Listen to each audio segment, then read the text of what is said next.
श्रीमद् भगवद गीता अध्याय 13 श्लोक 22। उपद्रष्टानुमंता च भर्ता भोक्ता महेश्वरः परमात्मेति चाप्युक्तो देहे अस्मिन् पुरुषः परः। इस शरीर में एक अन्य परम पुरुष चेतन तत्व भी निवास करता है। वह उपद्रष्टा अर्थात साक्षी रूप में सब कुछ देखने वाला है। अनुमंता अर्थात यथार्थ सम्मति देने वाला और बुद्धि को प्रेरित करने वाला सर्वज्ञ है। भर्ता अर्थात सभी का भरण पोषण करने वाला है और भोक्ता अर्थात जीवात्मा के माध्यम से प्रकृति के गुणों को भोगने अर्थात अनुभव करने वाला है। वह महेश्वर है अर्थात सबका सबसे महान नियंत्रक और परम स्वामी है। इस शरीर में स्थित उसी श्रेष्ठ पुरुष को परमात्मा भी कहा जाता है। मनुष्य के शरीर में जीवात्मा के साथ साथ परमात्मा भी निवास करते हैं। वे हमारे हर कर्म के साक्षी हैं, हमारी बुद्धि को प्रेरणा देते हैं, हमारा पालन करते हैं और वे ही इस सृष्टि के सर्वोच्च ईश्वर हैं। जब तक संसार में सत और असत मौजूद हैं और सुख दुख के कारण विद्यमान हैं, तब तक सुख और दुख भी बने रहेंगे। इसीलिए यदि भगवान भी कल मनुष्य रूप में अवतार लें तो उन्हें भी सुख दुख का सामना करना पड़ेगा। जहां बुद्धि है वहां इच्छा जन्म लेती है और जहां इच्छा आ गई वहां सब कुछ आ जाता है।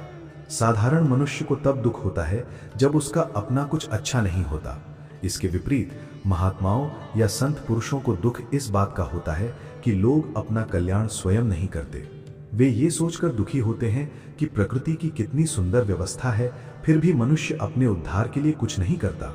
गीताकार कहते हैं कि जब तक आप प्रकृति के सेवक या स्वामी बने रहेंगे, अर्थात जब तक प्रकृति के साथ आपका ये संबंध रहेगा, तब तक आपके जीवन में सुख और दुख आते जाते रहेंगे।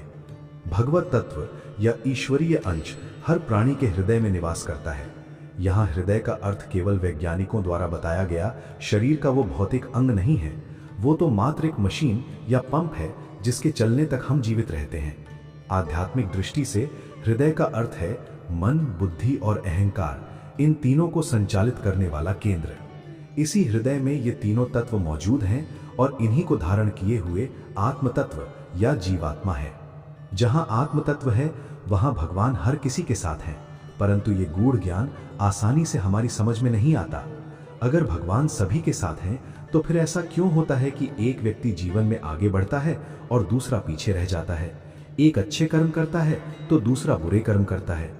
एक व्यक्ति अमृत पीता है तो दूसरा शराब पीता है। यदि भगवान हर जगह मौजूद हैं तो ये सब क्यों और कैसे होता है? ये एक बहुत बड़ी उलझन है। इसी भ्रांति के कारण एक शराबी तर्क देता है, मैं जो शराब पी रहा हूँ वो भी भगवान की ही शक्ति से पी रहा हूँ। वे तो हमेशा मेरे साथ हैं, आखिर उनकी इच्छा के बिना तो एक पत्ता भी नहीं हिलता। वास्तविकता ये है कि भगवान की इच्छा के बिना नहीं बल्कि उनकी शक्ति के बिना पत्ता नहीं हिलता। जीव को कर्म करने की शक्ति ईश्वर से ही मिलती है, लेकिन उस शक्ति का कैसा उपयोग करना है ये जीव की अपनी इच्छा पर निर्भर करता है। अब यदि भगवान सब में सर्वव्यापक हैं तो इस पूरी प्रक्रिया में उनकी स्थिति क्या है, इसे समझने में कहीं ना कहीं हमसे भूल हो रही है। इसीलिए भगवान यहाँ जीव और अपने बीच के संबंध को स्पष्ट करते हैं। भगवान सभी के हृदय में है, परंतु हर व्यक्ति में उनकी भूमिका अलग अलग होती है। ये बहुत ही सुंदर श्लोक है जिसमें हमारी इन सभी शंकाओं का उत्तर छिपा है। भगवान मेरे साथ भी हैं और भगवान सभी के साथ भी हैं। यदि ऐसा है तो एक इंसान पतन की ओर और दूसरा उन्नति की ओर क्यों जा रहा है? इसका उत्तर देते हुए भगवान कहते हैं, प्रत्येक जीव के भीतर मेरी भूमिका अलग अलग है। यदि आप भगवान की इस भूमिका को सच्चे मन और सही ढंग से समझ लेंगे तो कम से कम अपने जीवन के दुखों या पतन के लिए भगवान पर दोषारोपण, ब्लेम तो बिल्कुल नहीं करेंगे। भगवान कहते हैं कि जैसे जैसे जीव का विकास होता है वैसे वैसे मैं हर शरीर में क्रमशः अपनी भूमिका बढ़ाता जाता हूँ। साधारण मनुष्यों के शरीर में भगवान उपद्रष्टा की भूमिका में विराजमान है। उपद्रष्टा शब्द के मुख्य रूप से 3 अर्थ होते हैं। साक्षी, केवल गवाह के रूप में देखने वाला, देखभाल करने वाला, स्वप्न देखने वाला। जिन शरीरों में भगवान उपद्रष्टा की भूमिका में होते हैं उन्हें विकास के आधार पर 3 वर्गों, श्रेणियों में बांटा जा सकता है। प्रथम वर्ग, द्वितीय वर्ग और तृतीय वर्ग। सामान्य लोगों के शरीर में भगवान मुख्य रूप से साक्षी की भूमिका में होते हैं। साक्षी के रूप में भगवान हमारे हृदय में ही बैठे हैं। आप जो कुछ भी करते हैं, चाहे वो अच्छा हो या बुरा, भगवान तटस्थ भाव से केवल उसका लेखा जोखा रखते हैं, उसे दर्ज करते हैं। नाद्यते कस्यचित पापम न चैव सुकृतम विभुः। गीता में भगवान कहते हैं कि वे ना तो किसी का पाप ग्रहण करते हैं और ना ही किसी का पुण्य। तो फिर उनका काम क्या है? उनका काम केवल देखना और नोट करना है। आपके मन में जो भी विचार आते हैं, जैसे पैसे चाहिए, पैसे बुरे हैं, बंगला अच्छा है या बंगले में मजा नहीं आ रहा, भगवान हर एक विचार और कर्म को दर्ज करते हैं।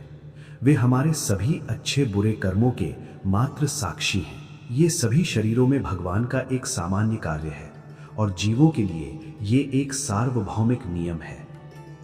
यहाँ हम केवल उन जीवों की बात कर रहे हैं जिनमें बुद्धि पूरी तरह जागृत हो चुकी है। जिन जीवों में बुद्धि का विकास नहीं हुआ है, वे तो केवल प्राकृतिक विकास क्रम में आगे बढ़ रहे हैं।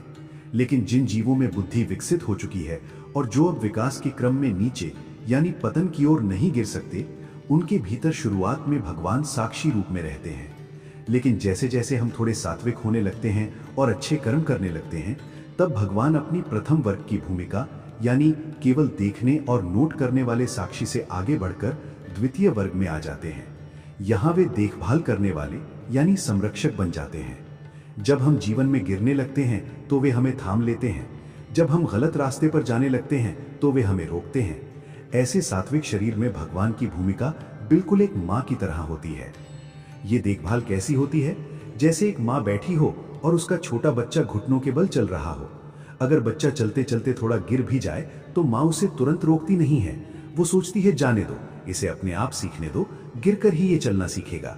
लेकिन अगर वही बच्चा सीढ़ियों के पास पहुंच जाए तो तब माँ दौड़ कर जाती है और बच्चे को सुरक्षित वापस ले आती है। ठीक इसी तरह एक देखभाल करने वाली माँ की तरह हमारी आध्यात्मिक उन्नति और आवश्यकता को देखते हुए भगवान भी हमारे भीतर अपनी भूमिका थोड़ी बदल लेते हैं। जो तीसरे वर्ग के साधक या लोग हैं, वे अब जीवन के सत्य को कुछ कुछ समझने लगे हैं। वे आध्यात्मिक मार्ग पर चलते फिरते हैं और कुछ ना कुछ श्रेष्ठ करना चाहते हैं। इसके लिए उनके भीतर एक प्रकार की तड़प या बेचैनी रहती है। जब वे अपने लक्ष्य में सफल नहीं हो पाते तो उन्हें इस बात का गहरा दुख होता है कि इतनी शक्ति और सामर्थ्य होने के बावजूद वे कुछ क्यों नहीं कर पा रहे हैं। जीव की इस व्याकुलता और तड़प को देखकर भगवान बहुत प्रसन्न होते हैं। भगवान के इस तरह प्रसन्न होने के बाद उपदृष्टा शब्द के तीसरे अर्थ का चरण शुरू होता है, स्वप्न देखने वाला। ये भगवान की तीसरे वर्ग की भूमिका है। संक्षेप में समझें तो भगवान की उपदृष्टा के रूप में 3 अलग अलग भूमिकाएं हैं। प्रथम वर्ग साक्षी। इस भूमिका में भगवान केवल एक साक्षी के रूप में रहकर हमारे सभी अच्छे बुरे कर्मों का केवल लेखा जोखा रखते हैं। द्वितीय वर्ग कर्मों को दर्ज करते करते जब भगवान देखते हैं कि जीव का विकास हो रहा है और वह सात्विक पवित्र बन रहा है, तो वे एक संरक्षक की तरह हमारी देखभाल करने लगते हैं। यहाँ से दूसरी भूमिका शुरू होती है। तृतीय वर्ग स्वप्न देखने वाला। जब मनुष्य को यह एहसास होता है कि मुझसे कुछ श्रेष्ठ होना चाहिए, लेकिन ना हो पाने पर उसे दुख होता है और वह उस लक्ष्य को पाने का दृढ़ संकल्प करता है, तब उसके भीतर एक नई आशा का जन्म होता है। ऐसे समय में इसी शरीर में बैठे भगवान तीसरे वर्ग की भूमिका में आकर उस जीव के लिए स्वप्न देखने लगते हैं।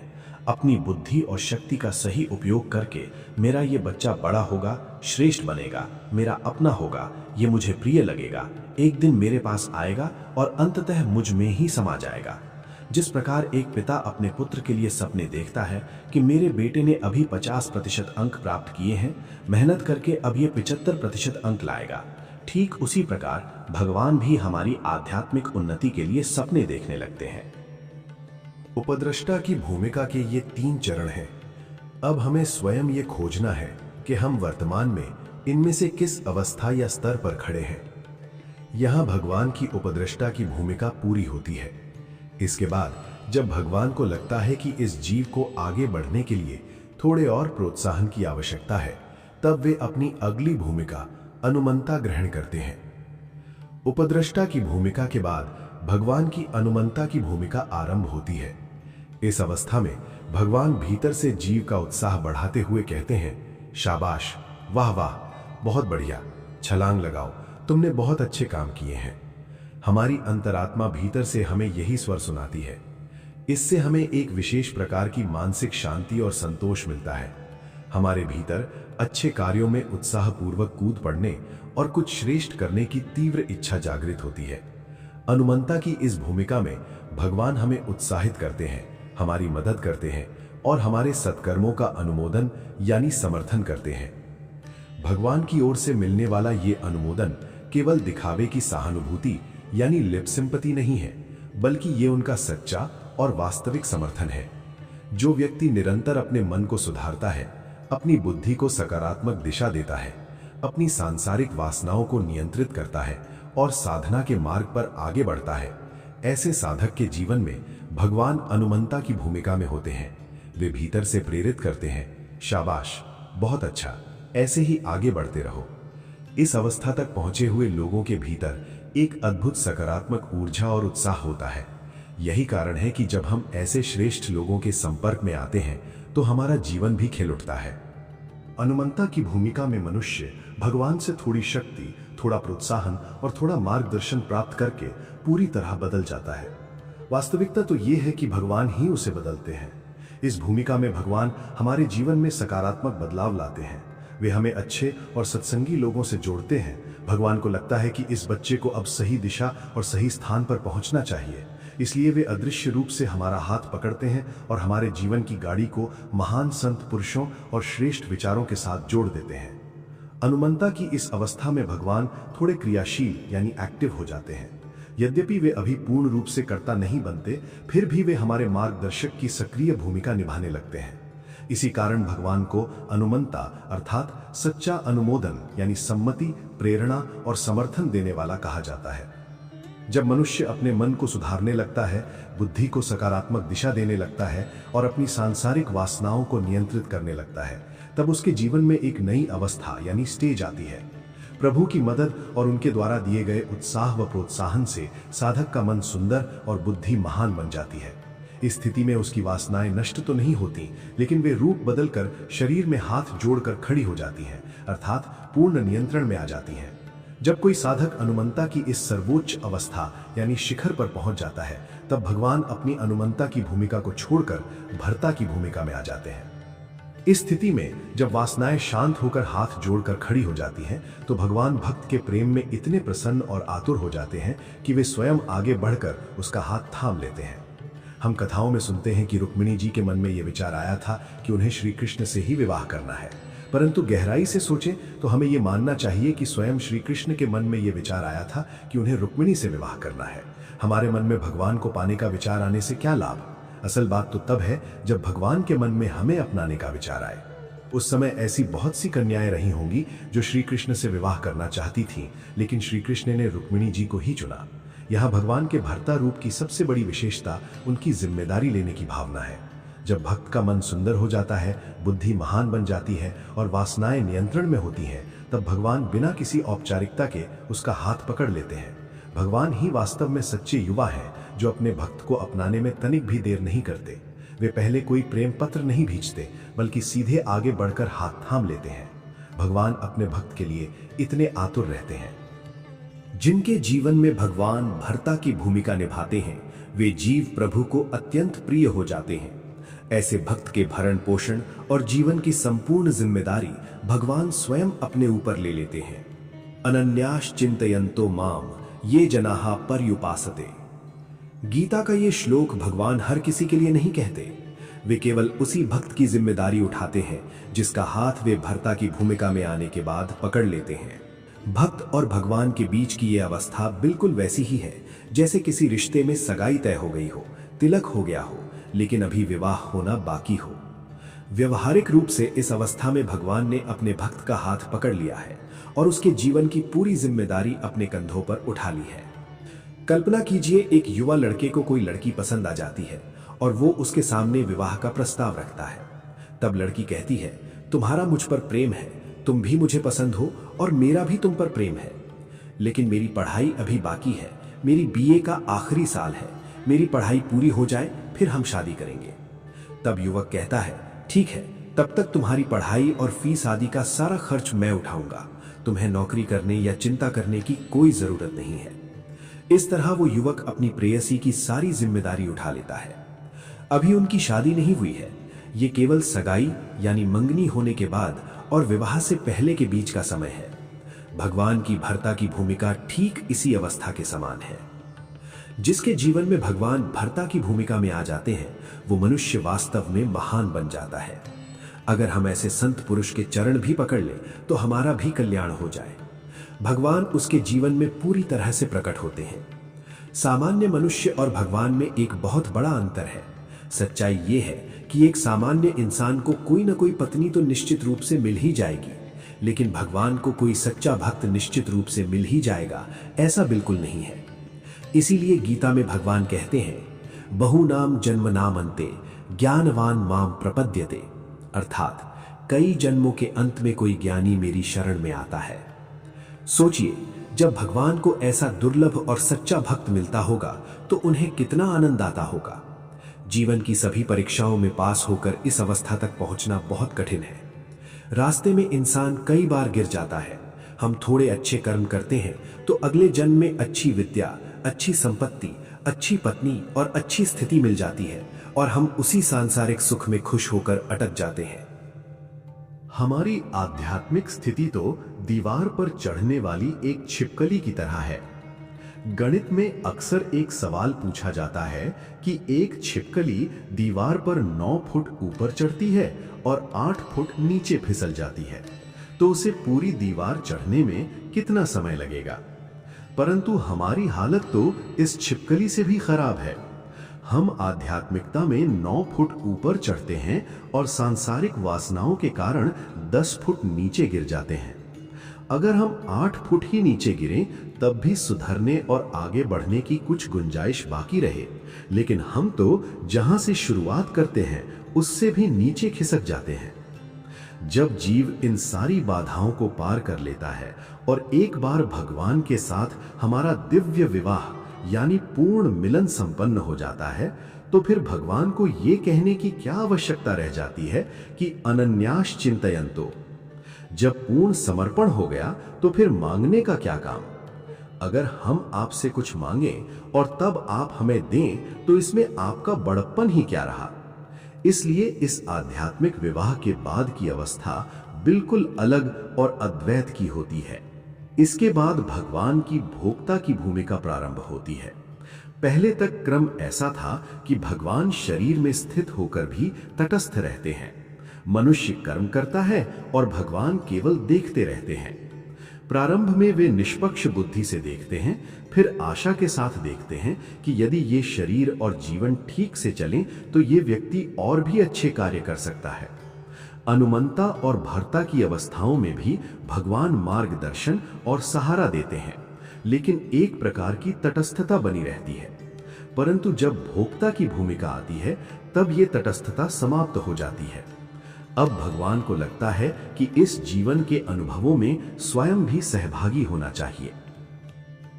इस अवस्था में भगवान केवल देखने वाले नहीं रहते, बल्कि जीव के साथ मिलकर जीवन के अनुभवों को भोगने लगते हैं। अर्थात मनुष्य अकेला नहीं रहता, उसके साथ भगवान भी उपस्थित होकर उसके कर्मों, उसके आनंद और उसके अनुभवों में सहभागी होते हैं। वो अकेला नहीं खाता, बल्कि भगवान भी उसके साथ होते हैं। वो अकेला नहीं जीता, बल्कि भगवान उसके साथ जीवन का अनुभव करते हैं। इसी कारण हमारे शास्त्रों में कहा गया है कि ऐसे ज्ञानी पुरुष को भोजन कराना मानो स्वयं परमात्मा को भोजन कराना है, क्योंकि उसके भीतर भगवान स्वयं भोक्ता के रूप में विराजमान होते हैं। ये स्थिति वैसी ही है जैसे कोई पिता अपने बच्चे को कुछ करते हुए पहले देखता है, फिर उसे समझाता है और अंत में स्वयं उसके साथ मिलकर करने लगता है।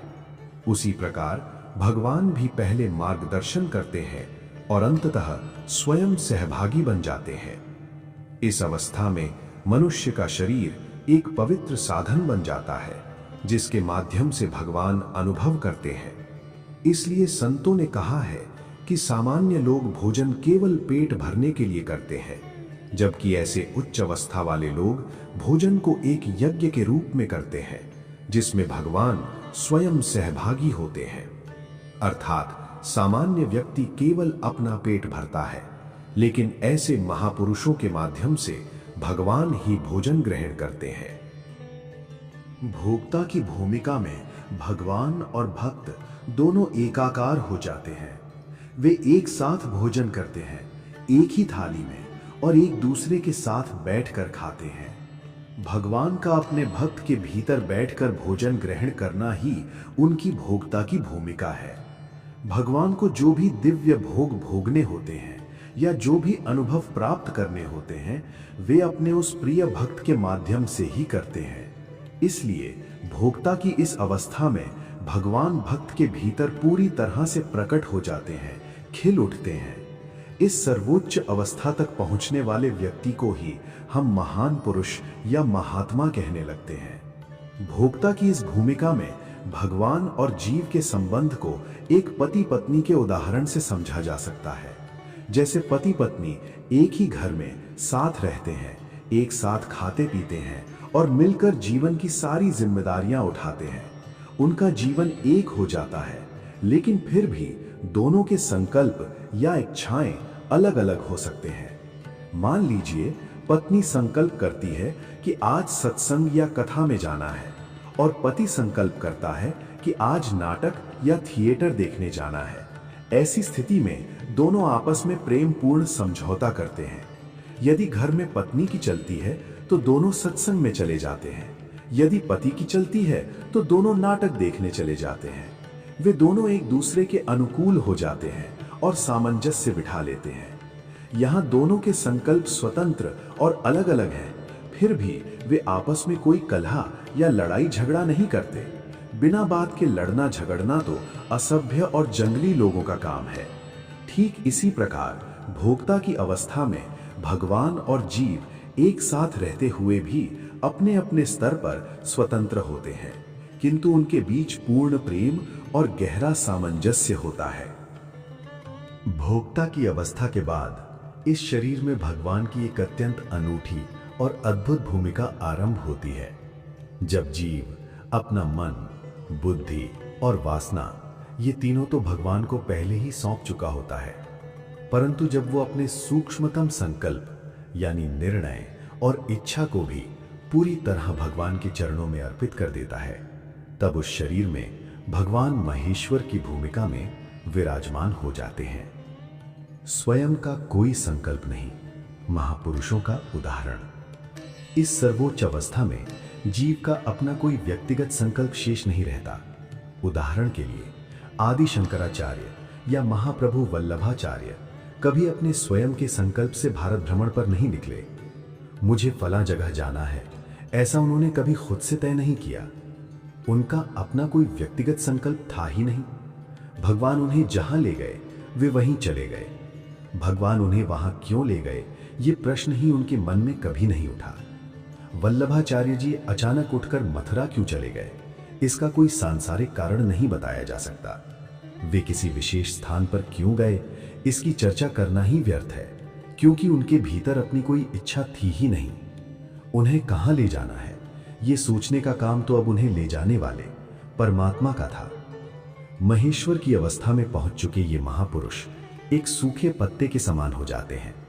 जिस प्रकार हवा किसी सूखे पत्ते को पूर्व की ओर उड़ा ले जाए तो वो पूर्व में चला जाता है, और यदि हवा विपरीत दिशा में बहे और उसे पश्चिम की ओर ले जाए तो वो पश्चिम में चला जाता है। सूखे पत्ते का अपना कोई आग्रह, विरोध या जिद नहीं होती। ठीक इसी तरह जिनके भीतर प्रभु ने महेश्वर की भूमिका धारण कर ली, उन संतों की अपनी कोई जिद नहीं बचती, और इसीलिए वे महापुरुष स्वयं भगवान कहलाए। यही कारण है कि महर्षि पाणिनि और महर्षि पतंजलि साधारण मनुष्य न रहकर भगवान पाणिनि और भगवान पतंजलि कहलाए। आखिर उनके भीतर ऐसा क्या नया जुड़ गया था? कुछ नहीं, बस उनके जीवन में भगवान साक्षात महेश्वर यानी परम नियंता बन गए थे। वे भगवान स्वरूप इसलिए हो गए क्योंकि इन महापुरुषों ने न केवल अपना मन, बुद्धि और इंद्रियां भगवान को सौंप दी थीं, बल्कि उनके जीवन का छोटे से छोटा संकल्प और निर्णय भी अब स्वयं भगवान ही करते थे। जब मैं और मेरी इच्छा पूरी तरह मिट जाती है, तब भगवान ही महेश्वर बनकर उस जीवन का संचालन करते हैं।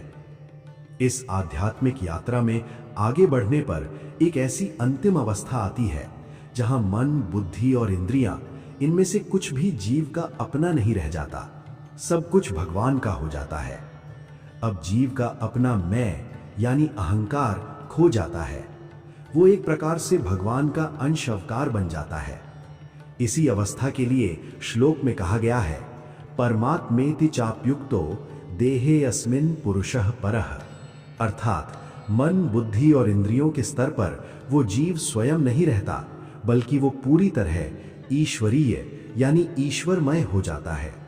जब हर जगह भगवान का ही रूप है, तो फिर हमें सब कुछ अलग अलग क्यों दिखाई देता है?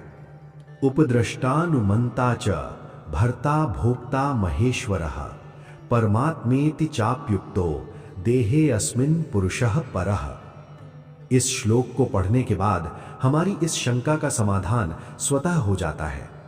भगवान ने इस श्लोक में अपनी जीव के भीतर अलग अलग भूमिकाओं को बहुत स्पष्ट रूप से समझाया है। ये श्लोक अत्यंत सुंदर है।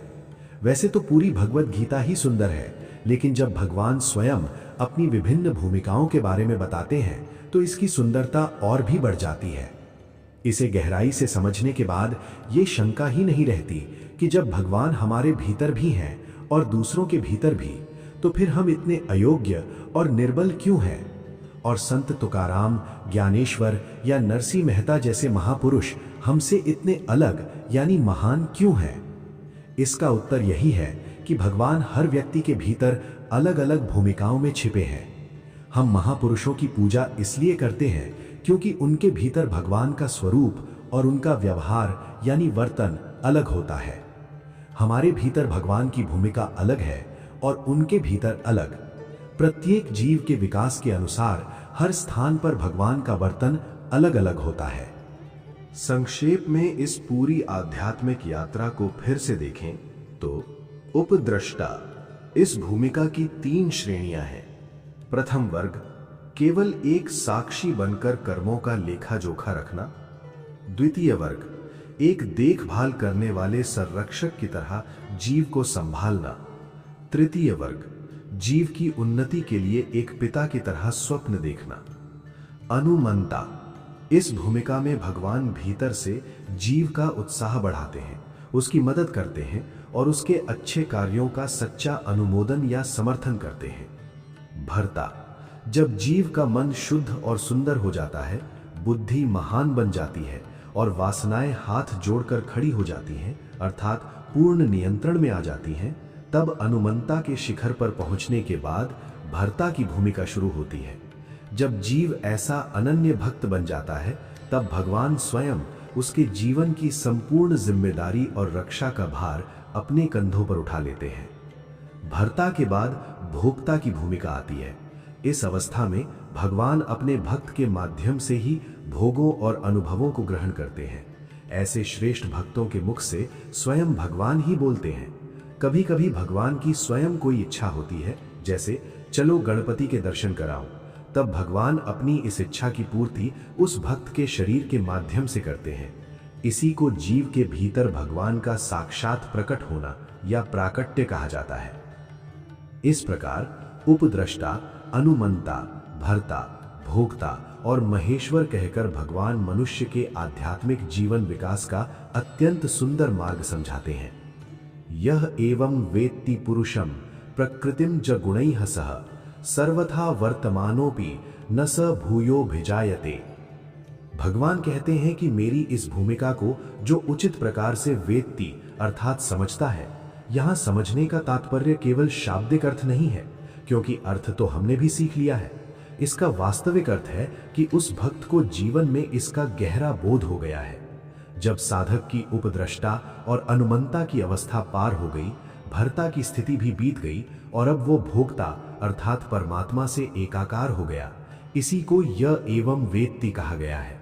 इस प्रकार जो एक एक सीढ़ी चढ़ता हुआ विकास के शिखर तक पहुंचता है और इन तत्वों को गहराई से समझ लेता है, वो संसार में चाहे कैसा भी व्यवहार करे, न स भूयो भिजायते, अर्थात उसका पुनर्जन्म नहीं होता। उसे जन्म मरण की खटपट से हमेशा के लिए मुक्ति मिल जाती है। हालांकि बाह्य रूप से वह महापुरुष भी वही काम करता है जो हम सामान्य लोग करते हैं, लेकिन हमें अपने कर्मों का फल कष्ट भोगना पड़ता है, जबकि उस मुक्त जीव को उसके कर्म बांधते नहीं हैं और उसे इस संसार में वापस नहीं आना पड़ता। इसके विपरीत अज्ञानवश हमें तो बार बार न जाने कितनी बार इस संसार में लौट कर आना पड़ता है। अब जो महापुरुष इस भव्य अवस्था तक पहुंच चुके हैं और विकास के शिखर पर हैं, उनके लिए भगवान तक पहुंचने के 3 मार्ग बताए गए हैं। ध्यानेनात्मनि पश्यन्ति केचिदात्मानमात्मना, अन्ये सांख्येन योगेन कर्म योगेन चापरे। भगवान कहते हैं कि इन 3 रास्तों से मेरे पास आया जा सकता है, ध्यान योग, ज्ञान योग और कर्म योग। इन तीनों मार्गों का मूल रहस्य इस प्रकार है। ध्यान का अर्थ है तल्लीनता। मनुष्य के भीतर ईश्वर के प्रति गहरी तल्लीनता या एकाग्रता होनी चाहिए। ज्ञान का अर्थ है अभेदता। जीवात्मा यानी प्रत्यगात्मा और परमात्मा के बीच कोई भेद न होने का ज्ञान ही अभेदता है। कर्म का अर्थ है अभिन्नता। कर्म करते हुए भी ईश्वर से स्वयं को अलग ना समझना। यहां अभेदता और अभिन्नता में सूक्ष्म अंतर है। ये अंतर क्या है, इसे गहराई से समझना चाहिए। इसीलिए ये कहा जाता है कि गीता पढ़ते समय भारतीय दर्शन शास्त्रों का ज्ञान होना बहुत आवश्यक है। पहला तल्लीनता, दूसरा अभेदता और तीसरा अभिन्नता। भगवान कहते हैं कि इन तीनों भावों को अपने भीतर धारण करके ही तुम मेरे पास आओ। जो साधक इस मार्ग से होकर भगवान के पास पहुंचे हैं, वे वास्तव में समदर्शी हो गए हैं। यावत् संजायते किंचित सत्वम स्थावर जंगमम क्षेत्र क्षेत्रज्ञ संयोगात् तद्विद्धि भरतर्षभ। समम सर्वेषु भूतेषु तिष्ठन्तं परमेश्वरम विनश्यत्स्व विनश्यन्तं यह पश्यति स पश्यति। अर्थात ज्ञानी पुरुष को हर जगह और हर जीव में केवल भगवान ही दिखाई देते हैं। उसे कहीं भगवान भोजन करते हुए दिखाई देते हैं, तो कहीं खेलते हुए, कहीं हंसते हुए, तो कहीं रोते हुए।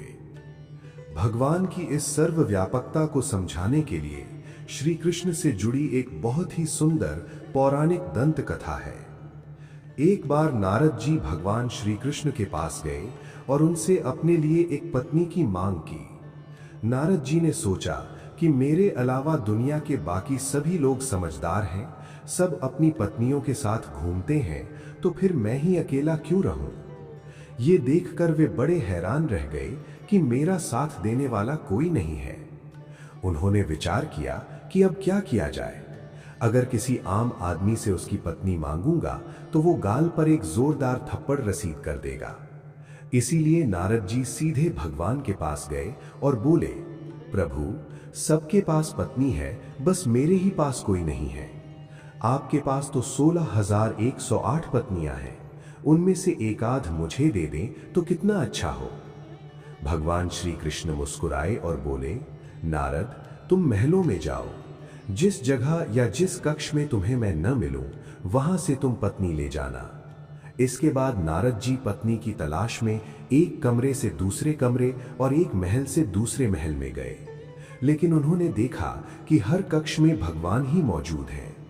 कहीं उन्हें भगवान खेलते हुए दिखाई दिए, कहीं हंसते हुए, तो कहीं प्रेम से भोजन करते हुए।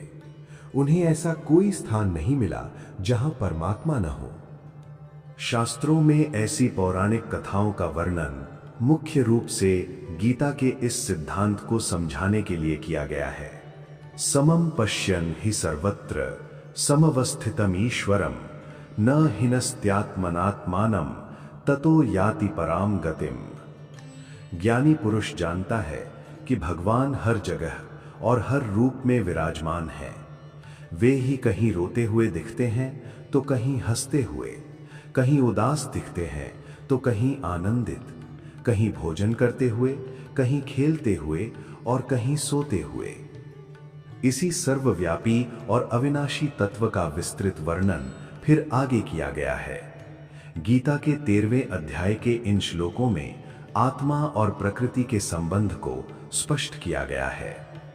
प्रकृत्यैव च कर्माणि क्रियमाणानि सर्वशः यः पश्यति तथात्मानम् अकर्तारं सपश्यति यदा भूत पृथक भावम् एकस्थम् अनुपश्यति तथैव च विस्तारं ब्रह्म संपद्यते तदा अनादित्वान् निर्गुणत्वात् परमात्मा यमव्ययः शरीरस्थो अपि कौन्तेय न करोति न लिप्यते।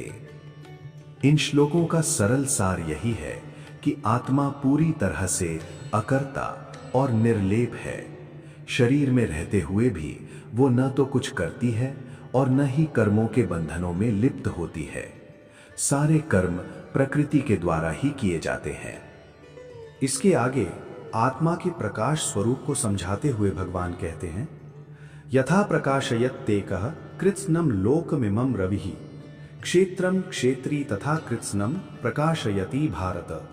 अर्थात जिस प्रकार एक ही सूर्य इस संपूर्ण ब्रह्मांड को प्रकाशित करता है, उसी प्रकार एक ही आत्मा संपूर्ण क्षेत्र यानी शरीर को प्रकाशित करती है।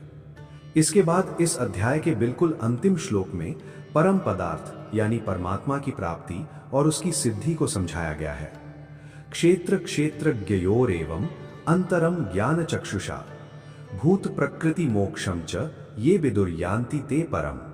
इस प्रकार इन श्लोकों के माध्यम से भगवान ने परम प्राप्ति मोक्ष का पूरा मार्ग स्पष्ट कर दिया है। वैसे तो इन सभी श्लोकों के गूढ़ अर्थों पर बहुत कुछ बोलने और चर्चा करने का मन करता है, परंतु यहाँ हमें बात का बहुत विस्तार नहीं करना है, बल्कि केवल सिंहावलोकन करना है। इसीलिए इस पूरे ज्ञान को संक्षेप में कह दिया गया है। इसके अलावा हमारे जो नियमित स्वाध्याय के सत्र चलते हैं, उनमें तो इन विषयों पर वैसे भी विस्तार से विवरण और चर्चा होती ही रहती है। जगत, जीव और जगदीश यानी संसार, आत्मा और परमात्मा के आपसी संबंध को समझाने वाले और उनके वास्तविक स्वरूप का दर्शन कराने वाले इस श्रेष्ठ अध्याय का हम जितना अधिक चिंतन करेंगे, हमें उतने ही नए नए अर्थ और नए नए दिव्य अनुभव प्राप्त होंगे। आज के लिए हम इस महान और पवित्र ज्ञान को केवल प्रेम पूर्वक भावभीना नमस्कार करते हैं।